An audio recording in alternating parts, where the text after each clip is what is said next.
Génico, gracias por propiciar este espacio. Usted fue quien se inventó esta reunión en buena hora. Secretario, alcaldes, el doctor Cabello, ¿dónde está? Que no lo conozco. Bienvenido por aquí. Tendrá seguramente una lista grande de problemas. La idea esta mañana es escucharlos a ustedes, tratar de entender sus problemas y ojalá llegar a respuestas concretas y a soluciones. Seguramente no vamos a poder solucionar todos los problemas el día de hoy, pero yo creo que basado en un entendimiento de los problemas de ustedes y en el compromiso que tenemos en el ministerio, aquí hay un equipo con el que estamos dispuestos a trabajar juntos. Yo quisiera decir dos o tres cosas generales, porque la idea es escucharlos y hacer una presentación al final, como respuesta a las diferentes inquietudes, que seguramente serán muchas. Tal vez el primer tema, el que nos va a ocupar buena parte de la mañana, tiene que ver con la situación financiera de las ESES, que no es fácil. Yo estaba repasando aquí las cifras gruesas y, por ejemplo, hay un dato que me preocupa. La cartera acumulada por allá mida a finales del año pasado llega a los 170.000 millones de pesos. Si uno mira el recaudo conjunto de las ESES, se aproxima a los 150.000. O sea, cuando uno tiene una cartera que es más del 100% del recaudo corriente, ahí tenemos problemas. Los problemas están sobre todo concentrados, los problemas de cartera en los hospitales de mayor nivel de complejidad. Tal vez es una caricatura, pero con algunas de las cosas que he oído desde hace un tiempo. En los primeros niveles, tal vez la preocupación más grande tiene que ver con las tarifas, sobre todo con las bajas tarifas de capitación. En los niveles de mayor complejidad, los problemas son más de recaudo y una cartera acumulada. Hay un dato que teníamos aquí sobre el recaudo en el último año para los hospitales de mayor nivel de complejidad, que quiero empezar a entender porque me parece desastroso, casi catastrófico. O sea, se recaudó casi 40%, solamente 40% de lo facturado. Quiero empezar a entender qué hay detrás de eso. Seguramente tendremos oportunidad de afinar las cifras y entender los problemas, porque si así son las cosas vamos a tener que hacer algo. Como ya lo dijo el gobernador, tenemos un segundo conjunto de temas que tienen que ver con las necesidades muy grandes, ingentes de todo el país de dotación e infraestructura, y aquí son muchos. Donde, gobernador, yo encuentro lo siguiente, y tal vez el Cesar es una excepción a este tema. Cuando uno mira las necesidades y sobre todo las mira a la luz de los últimos requisitos de habilitación del ministerio, de la resolución 1441, y hace un cálculo global, agregado, de lo que necesitarían los hospitales públicos del país para ponerse a tono con esos nuevos requisitos de habilitación, estamos hablando de billones de pesos. 2, 3, 4 billones de pesos sería la cuenta. Pero cuando uno mira cómo se fijan, dijéramos, las prioridades de gasto, y hay un ejercicio que se ha comenzado a hacer en el país, por ejemplo, con los dineros de regalías, con los diferentes OCAS, hay algo que me preocupa, y puedo decir que el Cesar puede ser una excepción, y es que la salud aparece muy abajo. Está primero la vivienda, después está los temas de vías, están los temas de educación, están los temas de agua potable.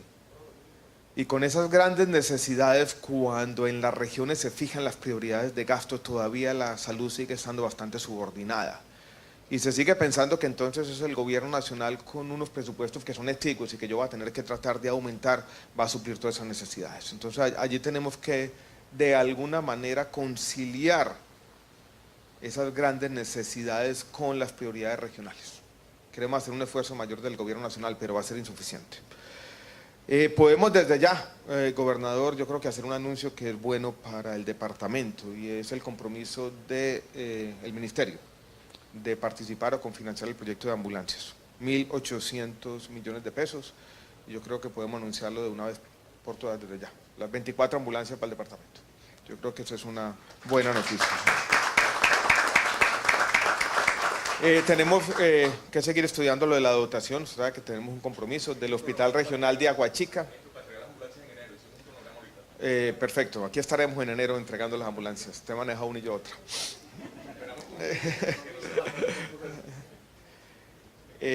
Tenemos que mirar las necesidades del Hospital Regional de Aguachica, de dotación, pero quiero también recoger las necesidades de dotación de todos, para tener, dijéramos, un entendimiento agregado global del departamento, que son muchas y vamos a tener necesariamente que priorizar. Quiero que también miremos el tema de los excedentes de cuentas maestras, las dificultades, los problemas y también el potencial que tenemos allí para resolver algunos de los problemas, no todos, tanto los problemas más angustiantes financieros como también estas necesidades de dotación.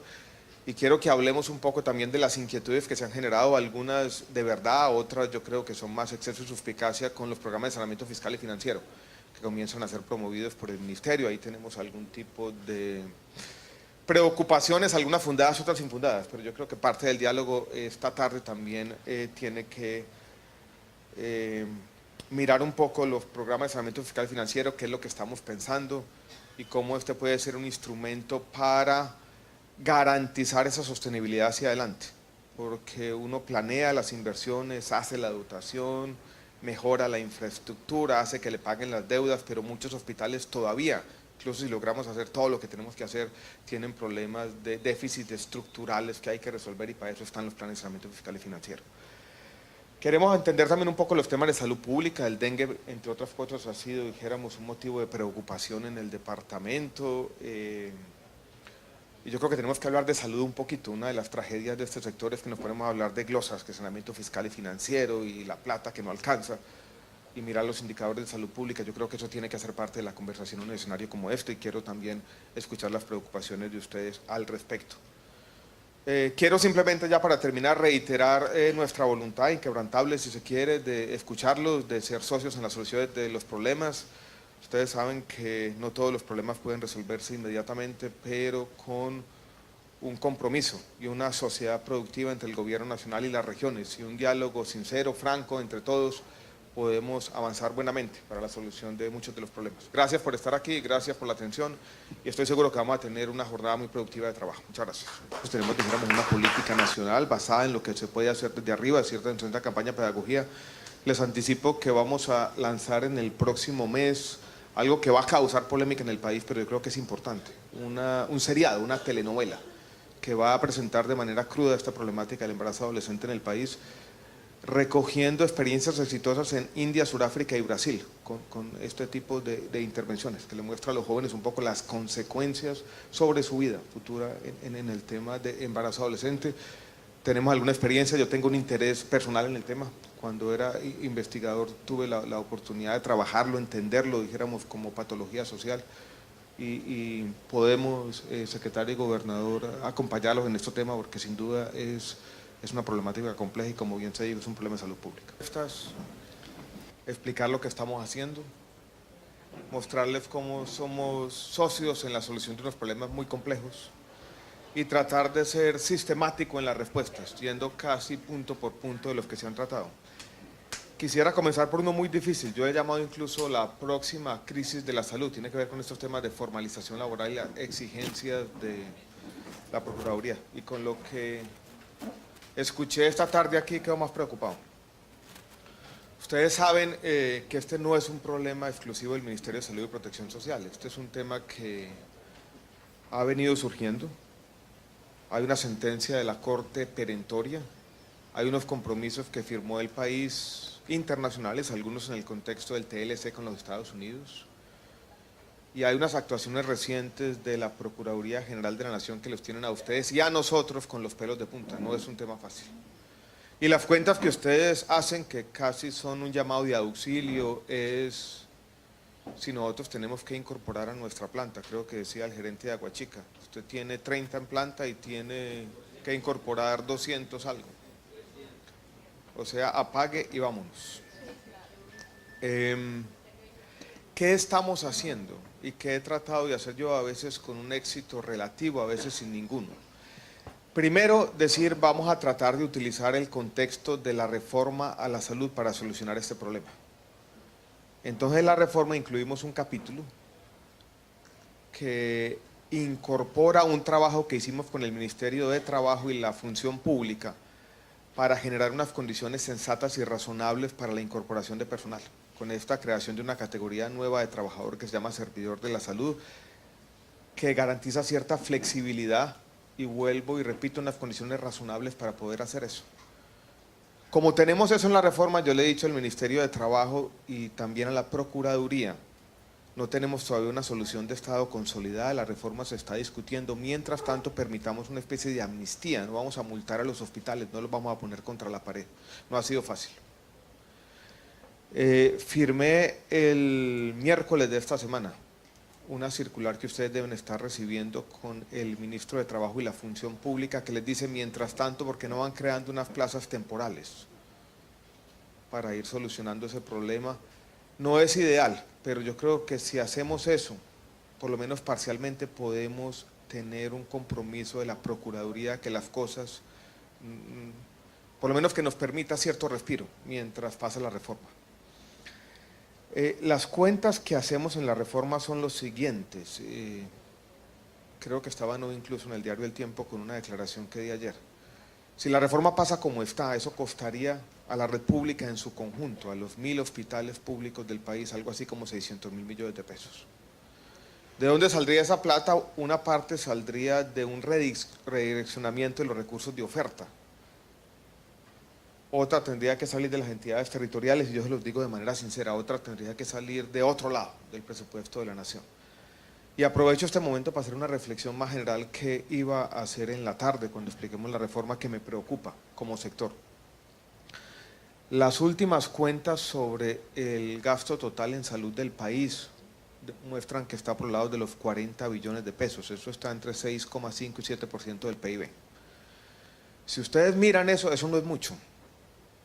Y en el país ha hecho carrera un diagnóstico que yo creo que es equivocado y nos ha hecho daño como sectores, que nos estamos gastando de la salud más de la cuenta, que tenemos un presupuesto en exceso, que aquí la plata sobra, y que este es un sector donde tenemos mucha plata, y lo voy a decir de manera gráfica, muchos ladrones. Eso es mentira. Este sector va a necesitar más recursos hacia adelante. Y si ustedes miran el contexto de la reforma, lo que estamos pensando, estamos diciendo vamos a ampliar el plan de beneficios, queremos mejores tarifas, si ustedes lo han dicho aquí, y tenemos la necesidad de formalizar buena parte de los trabajadores de la salud. Créanme, eso no lo vamos a hacer con los mismos recursos. Entonces tenemos que empezar a pedirle a la sociedad y al Estado, yo puedo ser socio de ustedes, a que vamos a necesitar mayores recursos. Y esa es una lucha que yo voy a librar incluso en esta discusión que viene de la reforma a la salud. Y es un mensaje que tenemos que empezar a vender día tras día, gradualmente. Porque aquí lo que tenemos en el fondo también es un problema de ausencia de recursos, un problema fiscal si se quiere. No va a ser posible, vuelvo y repito, con los recursos que hoy tenemos, formalizar los trabajadores, ampliar del plan de beneficios como queremos hacerlo y tener unas tarifas sensatas, razonables, que permitan garantizar la sostenibilidad de la red pública. Por eso, y lo digo también de manera sincera, es una reflexión que estaba haciendo aquí callado. Tenemos cierta incoherencia entre lo micro y lo macro. Cuando yo les digo a ustedes hagan los planes de saneamiento fiscal y financiero, garanticen esa sostenibilidad, pero no tenemos fuentes ciertas de más recursos hacia el futuro, vía mayores tarifas o recursos adicionales para la formalización, estamos teniendo cierta incoherencia. Por lo vamos a tener que unir una cosa con la otra, pero no es fácil. No es fácil porque estamos compitiendo por recursos escasos. Y algunos de los otros sectores de nuestra economía están teniendo más éxito en esa competencia. Aquí estamos hablando de 4 billones para construir 100.000 viviendas gratis. ¿Dónde está la salud? Dijéramos en esas prioridades presupuestales. Ahí tenemos un problema, y se los digo con un exceso de candidez, si se quiere. Que me lleva a otro tema que no es fácil, y es el tema de las deudas, porque estamos hablando de flujos y stocks, decimos los economistas a veces, tratando de ponerle orden a nuestras preocupaciones. Y las deudas son un problema del pasado, esos acervos que tenemos acumulados. Y el gerente del hospital de Aguachica nos llama la atención sobre un tema que tiene toda la razón, y es que vamos a hacer con esas deudas grandes de las EPS liquidadas, sobre todo. Con las que no están liquidadas, por lo menos podemos tener una conversación con ellas, las otras se ausentaron del diálogo.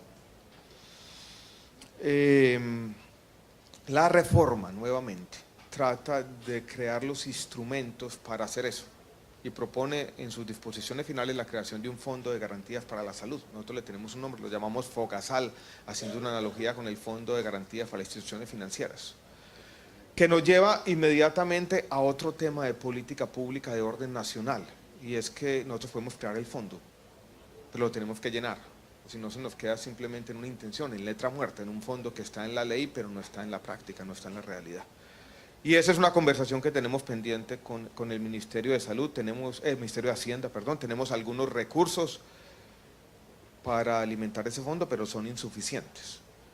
Lo que vamos a necesitar plantear hacia adelante es algunas de esas deudas van a tener que ser asumidas por el Estado, estamos creando los instrumentos para hacerlo, pero no es fácil también la discusión. El alcalde nos decía, ¿quién nos va a pagar? Y yo la respuesta que tengo es el Estado puede pagar parcialmente, estamos creando los instrumentos para hacerlo y tenemos todavía una conversación no concluida con el Ministerio de Hacienda para que nos brinde los recursos, pero la cosa no va a ser inmediata, tenemos que esperar por lo menos hasta el año entrante que tengamos la reforma aprobada y los recursos en el fondo allí acumulados para ese problema. Déjeme entrar a los temas de programa de saneamiento fiscal y financiero. Usted vio, gerente, que yo tuve una reacción a lo que presentó el Ministerio de Hacienda del Ministerio el día martes por la tarde, de pronto algunos de ustedes estuvieron allí. Yo quedé preocupado también porque se presentan 50 tablas, una labor muy compleja, un plazo perentorio de 60 días, de los cuales ya estaban cumplidos 25, o sea, estábamos todos jodidos. Yo quise que se aplazara el tema, pero la respuesta fue los plazos de la 1438 son plazos muy perentorios, no hay lugar para la interpretación, tenemos que hacerlo. Entonces la propuesta, que creo que ya se insinuó aquí, o la respuesta es presentemos lo que podamos hacer, vamos a actuar con sensatez, y le voy a pedir sensatez al Ministerio de Hacienda. Tampoco piensen como un ejercicio para liquidar hospitales, yo creo que no es así. Es un ejercicio de sinceramiento, es un mecanismo gerencial, tenemos que ver dónde estamos, hacer ciertas cuentas, enfrentar de manera franca una realidad que no es fácil. Pero lo vamos a hacer con sensatez y vamos a aprovechar este ejercicio de manera que nos sirva a todos. Y yo voy a estar allí, tratando de llevar esas fuerzas de la sensatez. Pero déjeme hacer una reflexión en este contexto de los programas de saneamiento fiscal y financiero, con un ánimo constructivo si se quiere. Si yo los escucho a ustedes y las cosas que se dicen son muy ciertas, pero uno podría colegir, estamos en un contexto imposible, nadando contra una corriente que nos está arrastrando, nosotros estamos haciendo todo lo que podemos hacer buenamente, pero no podemos. Yo creo que eso es verdad, pero en cierta medida. Yo tampoco creo que ustedes están maniatados y que no tienen forma de mejorar las cosas. Todo este proceso tiene entonces que estar acompañado de un poco de, si se quiere, autocrítica. Ustedes lo saben, en su fuero interno cada uno, que hay cosas que pueden hacer para mejorar una realidad que es angustiante. Uno de los problemas de una crisis tan grande, cuando uno tiene tantos factores externos sobre lo que uno no controla, es que uno pierde la capacidad de decir yo también puedo mejorar. Uno dice, son tantas las cosas externas que están influyendo sobre lo que yo puedo hacer, que yo digo, el entorno me domina. Pues no podemos caer tampoco en la desesperanza y no podemos caer en que decir, esto lo vamos a construir todos. Todos somos Estado, ustedes y nosotros, y todos tenemos que responder. Y yo creo que hay de parte de ustedes también formas de aportar, y hay cosas que se pueden hacer mejor, y yo de eso estoy convencido. Y esperamos que los programas de saneamiento fiscal y financiero sirvan para eso. Ese es un mensaje que también puede hacerse con respecto al dengue. Ahí necesitamos una colaboración efectiva entre las secretarías de salud y las ESES y los hospitales para ir mejorando las cosas. Déjeme decir algo sobre el tema de la 4505. La primera vez que yo me enfrenté a esto, no conocía, fue por allá en el mes de diciembre en el hospital de San Onofre, donde me senté con la persona encargada en el hospital a llenar ese formato. Llegué con la conclusión en ese momento de decir esto no tiene sentido. No he tenido mucho éxito en el ministerio. Esta semana vamos a hacer un lanzamiento del CISPRO que recoge buena parte de esa información, que yo creo que nos da algo, pero yo quiero volver a revisitar el tema y me voy con esa tarea de aquí a mirar el 4505 y otra vez un poquito de sensatez. Yo creo que estamos pidiendo de pronto más información de lo que toca, estamos enloqueciendo a la gente. Voy a volver a mirar el tema con sensatez. Ustedes saben que hay que buscar de lado y lado cierto equilibrio. Necesitamos información de salud pública para poder tomar buenas decisiones. Cada vez se nos exige más. Esa información tiene que salir de ustedes, quienes son los que están en el territorio y que conocen la situación, no está en otra parte. Pero tiene que ser, hay un poquito de sensatez y yo entiendo el reclamo, entiendo la queja y vamos a volver a mirar el tema.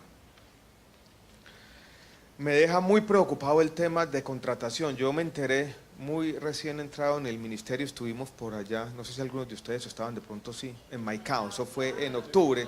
Ustedes me llamaron la atención sobre el tema, yo dije voy a bregar a hacer algo, desde entonces he estado esta realidad acuciante y la verdad no entiendo qué está pasando. Eso, lo que me dicen ustedes, 9.000, 10.000 pesos, mientras en el país se pagan 14, 15. Le preguntaba a Samuel, ¿dónde está?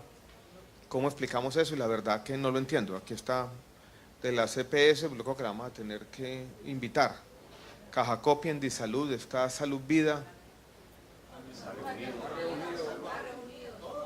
Barrios Unidos también está. Y todas es lo mismo, ¿no? Excepto Confacor, que está ofreciendo 15.000. Confacor. ¿Qué pasó cuando la UPC se aumenta de manera sustancial el año pasado? Ella de pronto tiene la clave del misterio. Tiene la clave del misterio de lo de... ¿Qué pasó con los aumentos de los contratos por capitación? ¿Cuánto se incrementó en promedio? No, el 284, ese que estaba por allá. O sea, lo mínimo que pudieron hacer.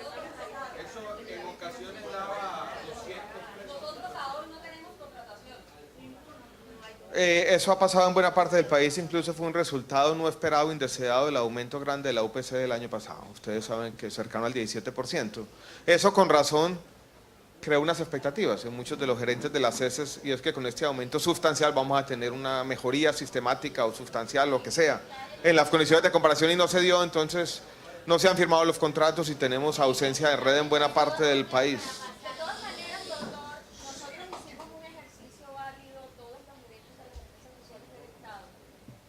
El micrófono.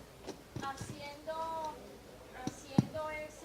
esa discriminación de los diferentes, de los aumentos, del incremento que ha tenido la UPC en los últimos años, no en el último año siquiera, sino en todos los años, porque la discusión generalizada con las EPS es que los incrementos que se han suscitado en los últimos años de la UPC, obviamente no todos están dirigidos a la prestación de servicios de baja complejidad, no algunos de alta complejidad.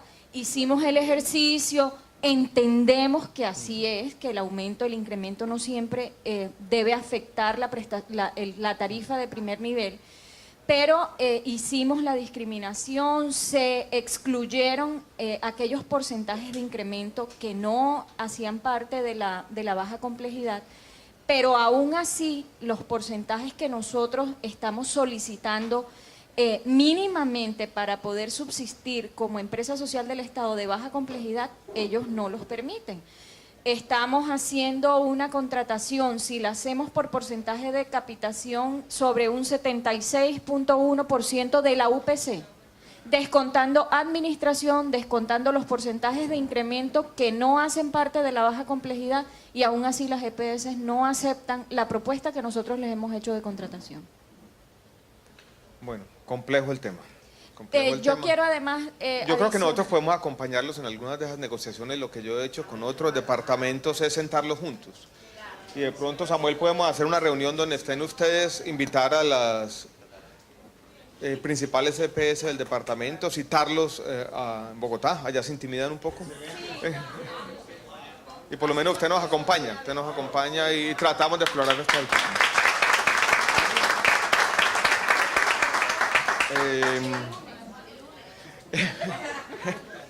El lunes está difícil, pero bueno, lo hacemos prontamente porque se nos olvida. No surgieron temas de cuentas maestras, que me genera cierta inquietud. ¿Cómo van con eso?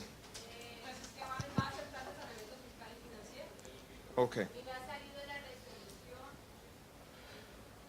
Ahí tenemos que incorporarlas para los que quieran pagar pasivo en saneamiento fiscal y financiero. Tenemos que hacer eso rápido, por eso también yo quería incluso lo siguiente, pero fracasé, que los pasivos laborales se pudieran pagar antes de tener los planes de saneamiento fiscal y financiero, porque en todo caso, en cualquier escenario, creo yo, ustedes van a tener que pagar esos pasivos, y si los recursos están ahí. y existe la voluntad para pagarlos, pues pagarlos de una vez y vámonos anticipándonos de esa manera a lo que va a pasar con los planes de saneamiento fiscal y financiero. Ese es un argumento del que, si uno mira la ley 1608, no es fácil cuadrarlo ahí. Y yo he venido perdiendo la pelea sistemáticamente en ese tema. Algunos lo pudieron hacer con la otra ley, con la 1587, que es lo que alcanzó a salir, que nos da un poquito más de flexibilidad. 1587 o 38, no de acuerdo, la ley de traslados aprobada por allá a finales del año pasado. Pero voy a volver a mirar el tema, si podemos de manera más expedita ir adelantándonos y utilizar los recursos de cuentas maestras, porque no tiene sentido que tengamos activos de un lado, pasivos del otro, la plata guardada y las deudas acumulándose. Eso me parece a mí una insensatez. Los recursos de aporte patronales, de acuerdo que en la 1608 los estamos transfiriendo como lo que nosotros llamamos subsidio de oferta puro, ¿no? Que es un regalo, sí, es un regalo. Ahora, con los recursos de aporte patronal hemos tenido una especie de... Es que el tema, ministro, de los aportes patronales, o sea, el tema clave que nosotros tenemos con los aportes patronales es, ustedes ya tienen claro de que ya no los tienen que facturar. Eso es una ganancia diferente porque antes así no los facturan, ustedes quedaban debiéndolos. Entonces, ya... Sí, no, los recursos de aportes patronales 1608 para 2013 y 2014 no los tienen que facturar las empresas sociales del Estado. Esos son recursos que están claros desde el punto de vista de la norma. Inicialmente, y les soy sincero en eso, ministro, nosotros hubiéramos querido que se facturara hasta donde se llegara y el resto se entregara. Pero la norma fue clara y así quedó con el tema de aportes patronales como subsidio. Eso no lo han reconocido, ¿no? Porque eso es un alivio en todo caso para... El tema de los hospitales, ¿no? Porque es por primera vez que estamos reconociendo un gasto recurrente fijo y no lo estamos atando a la facturación, que eso le generaba, dijéramos, un enredo grande el año pasado. Yo creo que hay un avance parcial, como todo en la vida, pero un avance con respecto a una situación que existía por allá el año pasado. Sí, señor. Qué pena. En esta propuesta que ustedes van a presentar con la circular, que usted dice que está próxima a llegarnos, donde se esboza la opción... Incluso la quería leer ahora, no nos la han mandado, pero les llega el lunes o martes de la semana entrante. Ok, usted nos dice ahí, se les va a proponer la opción de unas plantas temporales para que vayamos ajustándonos a la norma y no nos vaya a caer una sanción que venga a complicar más la situación. Si usted me dice, yo tengo recursos para abrir algunas de esas plazas temporales, las que seguramente va a tener que hacer. Con eso, yo creo que nosotros... La Procuraduría no nos quiso firmar la circular, pero nosotros estamos dialogando con ellos. Yo tengo una reunión con el procurador el lunes. Voy a volver a llevar este tema para que tengamos sensatez. La pregunta es la siguiente, ministro, y que quede un compromiso, si es posible, con todo respeto. El doctor Samuel acaba de decir que con la 1608... los aportes patronales de los empleados de planta ya no van contra prestación de servicios. Para que queden ahí, ¿Podría entonces decirse que en la creación de esas plantas temporales los aportes patronales vaya de una vez, lo asuma la ley 1608? De una vez un compromiso. Ay, es que si hay ese compromiso, pues no hay ningún inconveniente en crear la planta.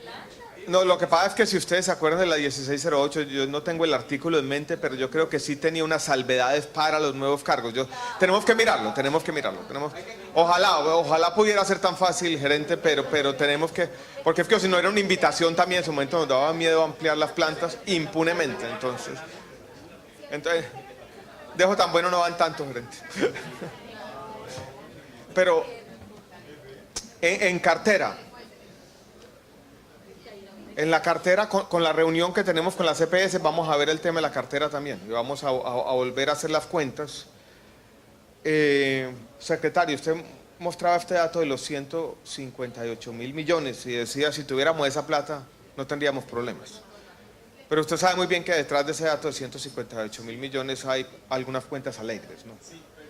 Y entonces tenemos que avanzar en aclarar las cifras. Aclaratón. Entonces, tenemos el aclaratón. Los aclaratones están... Sí, exactamente. Los aclaratones están un poquito desprestigiados, pero yo creo que nos ayudan a todos y es un diálogo necesario. Entonces quisiera hacer una suerte de recuento. Primer punto, formalización. Una invitación a que miremos el artículo de la reforma y a que si quiere nos presenten sus inquietudes, porque no nos podemos equivocar en este tema. Esta puede ser la gran próxima crisis. Entonces miremoslo, lo que está ahí, que pretende ser una solución definitiva a ese problema, y a que estén pendientes la semana entrante de la circular, y queda el tema de la 1608. Por lo menos tenemos soluciones parciales, una para la coyuntura, otra para el problema estructural. Una en la reforma, la otra en la circular. Es la respuesta. Y créame que soy solidario en esto lo tenemos que tomar en serio. Este es uno de los problemas graves, y que ustedes lo hayan mencionado recurrentemente yo creo que lo demuestra. Las deudas más complejas que tienen que ver con las EPS liquidadas, hay una posibilidad de mejorarlo en la reforma, y tenemos nosotros una conversación con el Ministerio de Hacienda. Ahí tenemos, dijéramos, soluciones de mediano plazo, no son inmediatas, pero soluciones que yo creo que en un plazo razonable nos van a traer buenas noticias. Planes de saneamiento fiscal y financiero, hagamos la tarea, como sea. Con buena voluntad, presentémoslo, y vuelvo y repito, insisto, si fuera por mí, yo lo aplazaba. Les daba por lo menos 30 días más, pero presentémoslo y confíen en que yo voy a estar ahí, pendiente todo el día, de que esto sea un ejercicio sensato, y no vamos a permitir que cierto fundamentalismo del Ministerio de Hacienda sea el que de alguna manera domine este proceso. En los temas de contratación y en los temas de cartera más complicados, tenemos la reunión que vamos a hacer en el Ministerio. Yo creo que en eso podemos avanzar. Nosotros podemos tener un diagnóstico claro de qué está pasando. Yo quiero tener por lo menos lo que ustedes han dicho aquí, una comparación nacional clara para presentarle ese día de cuál es el valor de los contratos por capitación, cómo el departamento del Cesar, dijéramos, se aleja de la media nacional, rendir cuentas, por qué. Ustedes tienen un ejercicio que han hecho también reciente de cómo los aumentos de la UPC sistemáticamente no se han reflejado en los aumentos de los temas de capitación. Con un agravante, ministro, mire que los fundamentos de UPC diferencial se tienen en cuenta estas zonas dispersas y zonas fronterizas. El departamento del Cesar tiene 7 municipios fronterizos y ninguno tiene UPC diferencial. Tiene la zona acuífera acumulada más grande del país, las ciénagas de Zapatosa, que le permite tener esa oportunidad, igual que el río Magdalena que nos atraviesa, y ninguno de nuestros municipios, que ya sumarían 15, tiene UPC diferencial. Eso lo podemos mirar hacia final de año cuando fijemos la UPC, ver si podemos hacer cierta... y sumando los 5 mirar de esas tierra, zonas, mirar esas zonas. De 24. Lo del 4505 y los, ¿cuántos? ¿100 qué? 108. Ave María. Voy a volver a reunirme con la gente y les voy a pedir sensatez porque los vamos a enloquecer. Doctor Luis Fernando, vamos a tener las 24 ambulancias. Vamos a... ¿Quiénes tienen proyectos de dotación en el ministerio radicados pendientes de estudio? Quisiera, doctor Luis Fernando y Samuel, ustedes se van a reunir ahora, que nos fuéramos con la tarea, mirar la lista y explorar dónde estamos y ver cómo podemos ayudarles en eso para por lo menos sacar adelante la mayoría de esos proyectos de dotación. También tenemos esa voluntad. Gracias a todos, estamos en esto juntos. Vamos a mejorar este sistema de salud y no caigamos en la desesperanza.